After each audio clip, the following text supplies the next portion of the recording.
Hi, the part you received today, it came assembled and it looks like this. You would have extra 4 bolts holding those 2 pieces together, this one and this one. And when you take that apart, you're gonna have the part that goes outside the shoulder, the part that go inside, and they will attach to each other, looking like this, right? Once they are in place, you would run the bolt through it, and then try to do this with one hand.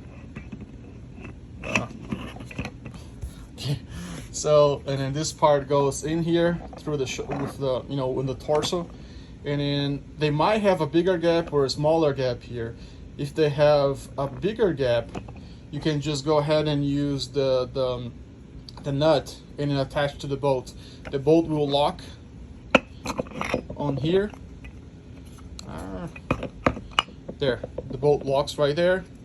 So when you're turning, you don't have to use any tools on this side. You're just using your hand and you tight. You might have to use the washers, you might not. If you do, just add as you need it. And once this is attached, you can actually, then you can come in and add the 4 and 3 nuts or bolts. They are over here and they will go and attach to this guy. On the part you received, you have inserts, M3 inserts in here, so you don't have to use any nuts or anything like that. You just screw the bolt in and it will attach to this insert, and that's it. It'll fix. And you tie very tie the bolts very tight, and then you screw this guy here very tight, and this part is going to be very stable against the torso. Once that is in place, you can just take your that case will be on the arm of your skeleton. You just go in, the left hand's not gonna work.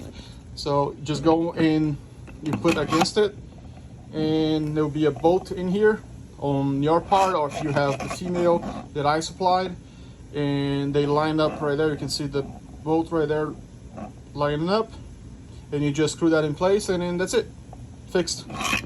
So that's pretty much how you install the shoulder replacement. So the shoulder or the torso will go around here, this part. The other one goes on from the inside, and you screw everything together, and later you just have to screw the arm back in place. Okay.